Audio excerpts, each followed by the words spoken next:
الحمد للہ رب العالمین والعاقبۃ للمتقین والصلاة والسلام علی سید الانبیاء والمرسلین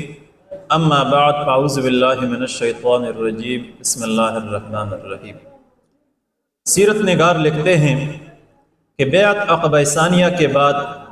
پیغمبر اسلام صلی اللہ علیہ وآلہ وسلم نے نہ صرف مسلمانوں کو مدینہ منورہ ہجرت کرنے کی اجازت دے دی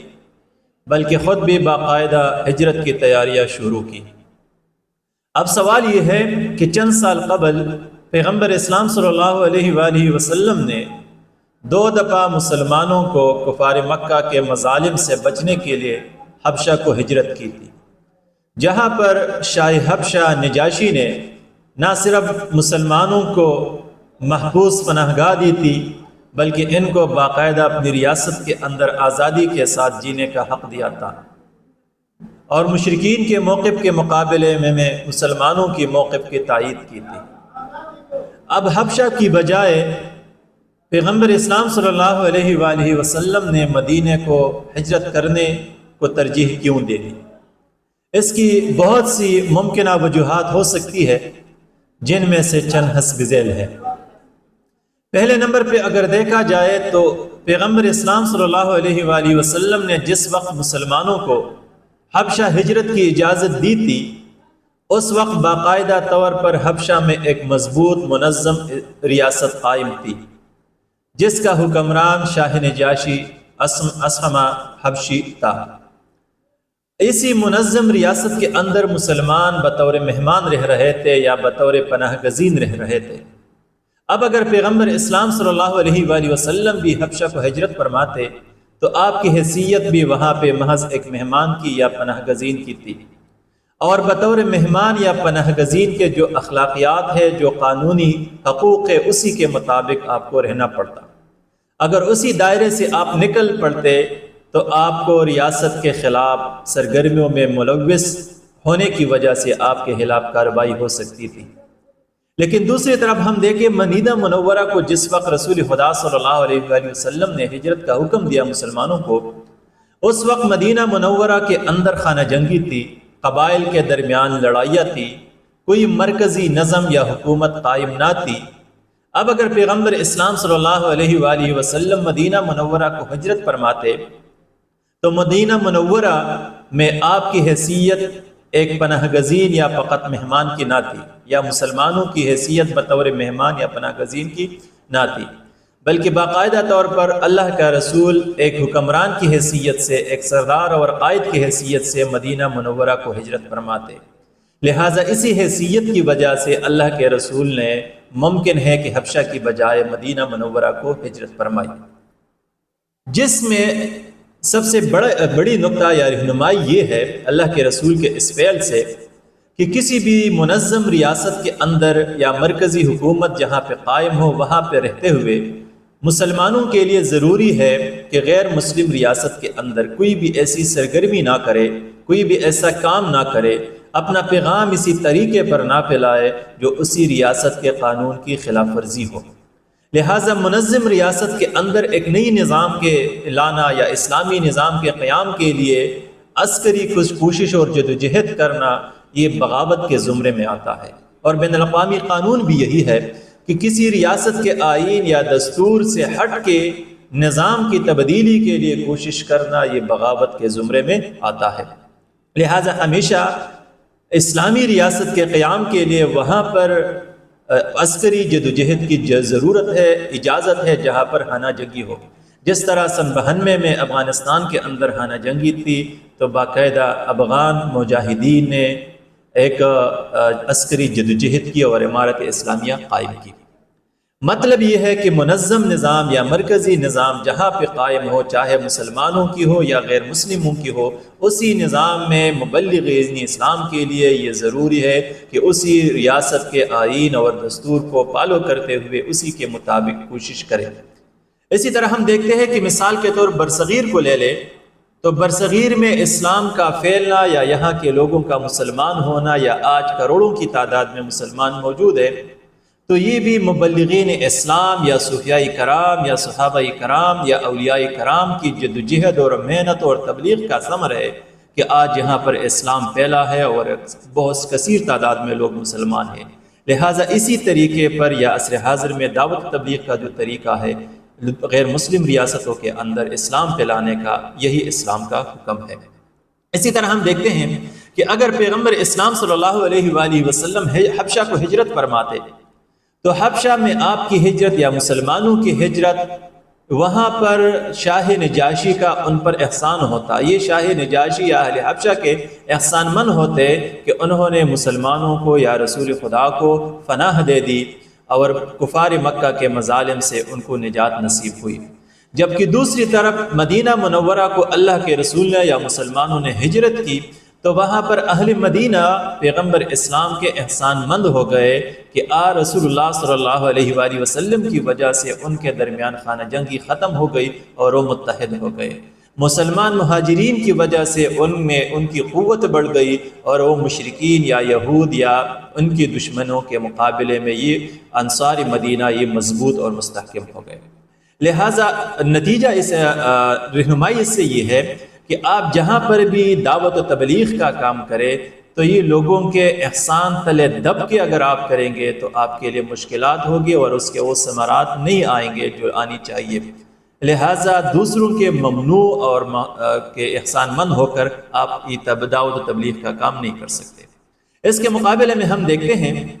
کہ اگر پیغمبر اسلام صلی اللہ علیہ وآلہ وسلم مسلمانوں کے ہمراہ شاہ نجاشی کے پاس ہجرت کرتا، وہاں پہ چلا جاتا تو یہ ہمیشہ کے لیے شاہ نجاشی کے رحم و کرم پر ہوتا، اس کی آنکھوں کو دیکھ کے کوئی حرکت کرتا تھا، اسی کی مرضی کے مطابق چلتا۔ لہٰذا کسی غیر کی رحم و کرم پر رہتے ہوئے کوئی بھی دین اسلام کا خدمت نہیں کر سکتا۔ جبکہ مدینہ منورہ میں ہجرت کر کے پیغمبر اسلام صلی اللہ علیہ وآلہ وسلم اور مسلمانوں نے اللہ تعالیٰ پر بھروسہ کی اور اپنی مدد آپ کے تحت دین اسلام کی خدمت کی، اور اسی کے وہ ثمرات سامنے آ گئے جو حبشہ کی ہجرت کی صورت میں نہیں آ سکتے۔ حالانکہ ہم دیکھیں کہ اس وقت حبشہ میں ایک منظم ریاست قائم تھی، اگر مسلمان وہاں پہ ہجرت کرتے تو مشرکین مکہ ان کے خلاف کسی قسم کا اقدام نہیں کر سکتے تھے اور مسلمان وہاں پہ امن سے رہ سکتے۔ حالانکہ مدینہ منورہ کو ہجرت کی صورت میں پہلے سے وہاں پہ مشرکین یا یہود کی صورت میں مسلمانوں کے مخالفین موجود تھے، اسی طرح مدینہ کے مسلمان غیروں کے مقابلے میں کمزور تھے، اسی طرح اہل مکہ یعنی مکہ کے مشرکین بھی مدینہ کے خلاف اقدام کر سکتا، کارروائی کر سکتے یا حملہ کرنے کا خطرہ تھا۔ لیکن ان خطرات کے باوجود کسی غیر کے رحم و کرم سے بچنے کے لیے اللہ کے رسول اور مسلمانوں نے مدینہ منورہ کو ہجرت کی، جس سے رہنمائی یہ ہے کہ دعوت و تبلیغ کا کام یا دین اسلام کا کام یا امارت اسلامیہ کے قیام کا کام یا اسلامی ریاست کے قیام کا کام کسی غیر کی رحم و کرم پہ نہیں ہو سکتی، یہ آپ اللہ تعالیٰ پہ توکل اور اپنی مدد آپ کے تحت کریں گے۔ اگر غیر کی جانب آپ دیکھیں گے تو ہمیشہ مایوس رہیں گے۔ اسی طرح ہم دیکھتے ہیں کہ اگر حبشہ کو پیغمبر اسلام صلی اللہ علیہ وآلہ وسلم اور مسلمان ہجرت کرتے تو وہاں پر اہل حبشہ کی تعاون یا نجاشی کی حمایت کی وجہ سے مسلمانوں کے حالات بہتر ہو جاتے، جبکہ مدینہ منورہ کو ہجرت کی صورت میں پیغمبر اسلام صلی اللہ علیہ وآلہ وسلم اور مسلمانوں کی ہجرت کی بدولت اہل مدینہ کے حالات بہتر ہو گئے، جس سے رہنمائی یہ ہے کہ آپ جہاں پر بھی دعوت و تبلیغ یا دین اسلام کی خدمت کریں گے تو آپ کی وجہ سے ان لوگوں کی غیروں کی حالات بہتر ہونی چاہیے، نہ کہ غیروں کے زکوٰۃ و صدقات یا غیروں کی حمایت کی وجہ سے آپ کی حالات بہتر ہو جائے۔ جس سب سے بڑی نقطہ یہ ہمیں سمجھنی چاہیے کہ دعوت و تبلیغ یا ہجرت آپ وہاں پہ کریں کہ جہاں کے باسیوں کی حالات آپ کی وجہ سے بہتر ہو جائے، نہ کہ ایک ایسی سماج میں آپ دعوت و تبلیغ کریں کہ لوگوں کی تعاون اور حمایت اور صدقات و زکوٰۃ کی بدولت آپ کی حالات بہتر ہو جائے۔ بے شک پھر آپ کی حالات بہتر ہو جائیں گے لیکن آپ دین اسلام کی کسی قسم کی خدمت نہیں کر سکیں گے۔ اسی طرح ہم دیکھتے ہیں کہ حبشہ کو اگر پیغمبر اسلام اور مسلمان ہجرت کرتے تو وہاں پر پہلے سے پناہ گزین یا مہاجرین موجود تھے، اب مزید مہاجرین کی وجہ سے وہاں پہ مشکلات پیدا ہو سکتے تھے، لہٰذا پیغمبر اسلام صلی اللہ علیہ وآلہ وسلم نے حبشہ کی بجائے مدینہ کو ہجرت کی، جہاں پر پہلے سے پناہ گزین یا مہاجرین صحابہ موجود نہیں تھے۔ لہٰذا اس سے رہنمائی یہ ہے کہ آپ کبھی بھی ایسی جگہ ہجرت نہ کریں جہاں پر آپ کی وجہ سے لوگوں کے لیے، اس علاقے کے باسیوں کے لیے مشکلات پیدا ہو جائے یا ان پر آپ بوجھ بن جائے۔ جہاں پر آپ کے بوجھ بننے کا خطرہ ہو وہاں پہ بہتر یہ ہے، اسلام کی تعلیم یہ ہے، سیرت طیبہ سے رہنمائی یہ ہے کہ وہاں پر آپ نہ جائیں یا وہاں سے آپ ہجرت کریں۔ اسی طرح ہم دیکھتے ہیں کہ حبشہ کو اگر مسلمان ہجرت کرتے تو اس کا راستہ بھی کافی طویل تھا، راستے میں ایک سمندر بھی تھا، سمندر سے بھی گزرنا پڑتا تھا، پہلے سے مشرکین مکہ کے سخت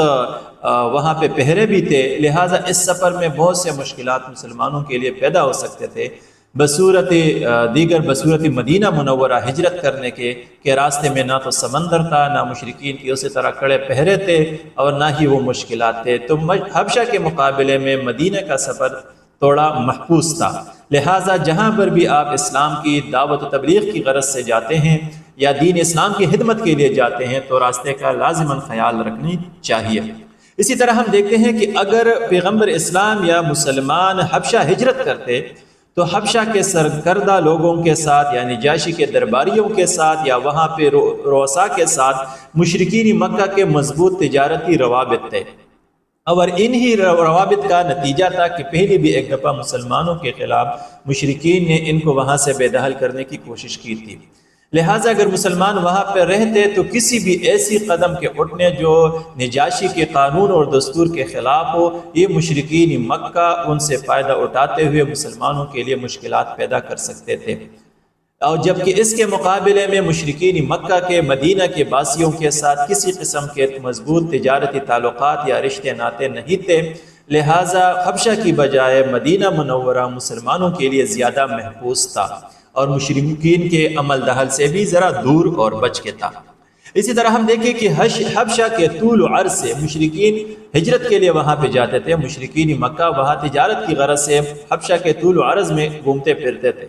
تو وہاں کے طول و عرض حدود عربہ سے مشرکین پوری طرح باخبر اور واقف تھے، لہذا مسلمانوں کے لیے یا وہاں پہ پناہ گزین مسلمانوں کے لیے مشرکین کی جانب سے نقصانات یا وہاں پہ مسائل پیدا کرنا آسان تھا، جبکہ اس کے بدلے مقابلے میں مدینہ کے طول و عرض سے یہ مشرکین اسی طرح باخبر نہیں تھے، وہاں پہ مشرکین مسلمانوں کے لیے جال بچانے میں ناکام ہو سکتے تھے اور آسان نہیں تھا مسلمانوں کے خلاف کسی قسم کی کارروائی۔ سب سے بڑی بات یہ کہ ہم دیکھیں کہ حبشہ کی جانب سے نہ تو نجاشی کی طرف سے نہ کسی ذمہ دار گروپ کی جانب سے پیغمبر اسلام صلی اللہ علیہ وآلہ وسلم کو ہجرت کی دعوت دی گئی تھی، نہ ہی بیعت قبیولہ اور ثانیہ کے طرز پہ پیغمبر اسلام صلی اللہ علیہ وسلم کے خط پر بیعت کی گئی تھی، جبکہ مدینہ کی جانب سے باقاعدہ سرداروں اور سربراہوں کی جانب سے اوس و خزرج کے پیغمبر اسلام صلی اللہ علیہ وسلم کو ہجرت کی دعوت دی گئی تھی، باقاعدہ آپ کے ہاتھ پر بیعت کی گئی تھی، آپ کو اپنا سربراہ اور قائد تسلیم کیا گیا تھا اور اپنی جان من سے آپ کی حفاظت کا وعدہ کیا گیا تھا۔ لہٰذا چونکہ دعوت مدینہ منورہ سے تھی، اس لیے اللہ کے رسول نے حبشہ کی بجائے مدینہ منورہ کو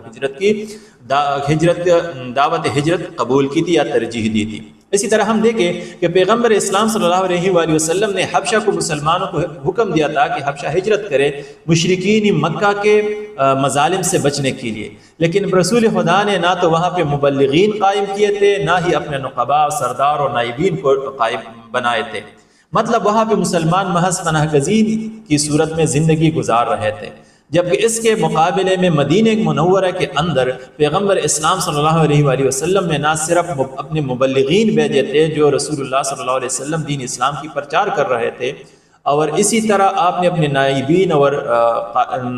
نائبین اور نقباء بھی وہاں پہ مقرر کیے تھے۔ لہٰذا مبلغین اور نقباء کی تقرر یا موجودگی اس جانب اشارہ تھا کہ پیغمبر اسلام صلی اللہ علیہ وآلہ وسلم کے لیے حبشہ کے مقابلے میں مدینہ کی ہجرت زیادہ بہتر ہے۔ اور سب سے بڑی بات یہ ہے کہ پیغمبر اسلام صلی اللہ علیہ وآلہ وسلم کی والدہ کا تعلق بی بی آمنہ رضی اللہ عنہ کا وہ مدینہ منورہ سے تھی، یعنی مدینہ منورہ کے باسی یا باشندے پیغمبر اسلام صلی اللہ علیہ وآلہ وسلم کے ننہیال میں سے تھے، یعنی آپ کے ساتھ ان کا ایک خونی رشتہ تھا، ایک نسبی رشتہ تھا، ایک محبت تھی، ایک الفت تھی، ایک پہچان تھی، جس کی وجہ سے رسول اللہ صلی اللہ علیہ وآلہ وسلم نے کئی بار مدینہ منورہ کو ہجرت کی تھی، وہاں کے طول و عرض سے باخبر تھے، وہاں کے لوگوں کے رویے سے باخبر تھے،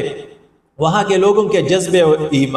اعتقاد سے باخبر تھے۔ لہٰذا یہ ننھیال کا رشتہ یا یہ محبت اور نسبی رشتہ یہ اس جانب زیادہ بہتر تھا اللہ کے رسول کے لیے کہ وہ حبشہ کی بجائے مدینہ منورہ کو ہجرت کر لیتے۔ لہٰذا یہی وہ چند وجوہات میں سے کہ جن کی بنیاد پر یہ ممکن ہے کہ پیغمبر اسلام صلی اللہ علیہ وآلہ وسلم نے حبشہ کی بجائے مدینہ منورہ کو ہجرت کی۔ خلاصہ کلام یہ کہ دعوت و تبلیغ کے ضمن میں یا اسلامی ریاست کے لیے جدوجہد میں یا دعوت اسلام یا دین اسلام کی خدمت کے لیے ہمیں جن باتوں کا خیال رکھنا چاہیے، ان میں سے چند باتیں یہ ہے کہ کسی بھی منظم ریاست کے اندر، چاہے مسلمانوں کی ہو یا غیر مسلموں کی، وہاں پر ہم کوئی بھی نفاذ اسلام کے لیے ایسی جدوجہد یا سرگرمیوں میں حصہ نہیں لیں گے جو اس ریاست کے دستور یا آئین کے خلاف ہو۔ اور اسی طرح وہاں پہ فقط عسکری جدوجہد کی اجازت ہو سکتی ہے جہاں پر خانہ جنگی ہو اور مرکزی نظم نہ ہو، چاہے مسلمانوں کی ہو یا غیر مسلموں کی۔ اسی طرح اسلام یا دعوت اسلام یا دین اسلام کا خدمت صرف اسی صورت میں ممکن ہے کسی علاقے میں کہ آپ کسی کے رحم و کرم یا احسان تلے دب کے نہ رہ رہے ہو۔ اگر آپ کسی کے احسان تلے دب رہے ہو یا کسی کے رحم و کرم پر رہ رہے ہیں تو وہاں پر آپ کبھی بھی دین اسلام کی اسی طرح خدمت نہیں کر سکتے جو دین اسلام کی خدمت کا حق ہے۔ اسی طرح جہاں پر آپ دین کا کام کرتے ہیں، دعوت و تبلیغ کا کام کرتے ہیں، وہاں پر آپ دوسروں کے لیے بوجھ نہ بنے اور نہ ہی دوسروں کی وجہ سے فقط آپ کی حالات بہتر ہو جائے، بلکہ جہاں پر بھی آپ رہتے ہوں اسی علاقے کے باسیوں کے لیے آپ اللہ کی ایک رحمت ہو اور آپ کی وجہ سے ان کی حالات بہتر ہو جائے۔ اسی طرح ہم دیکھتے ہیں کہ اس وقت دنیا کی حالات کو اگر دیکھا جائے تو اقوام متحدہ کی تشکیل کے بعد جب بین الاقوامی سرحدات کے تعین کیا گیا تو اب راستہ یہ ہے دعوت اسلام کے لیے یا دین اسلام کی خدمت کے لیے کہ ہم ہر جگہ پہ رہے تو اس ریاست یا اس علاقے کے آئین اور دستور اور قانون کو دیکھتے ہوئے اسی کے اندر رہتے ہوئے دین اسلام کا کام کرے، جس طرح عصر حاضر میں دعوت و تبلیغ والے کر رہے ہیں۔ تو انشاءاللہ اس کے بہت سے اچھے اثرات اور ثمرات سامنے آ سکتے ہیں۔ اللہ تعالیٰ سے دعا ہے کہ انہی باتوں پر ہمیں عمل کی توفیق عطا فرمائے۔ وآخر دعوانا ان الحمدللہ رب العالمین۔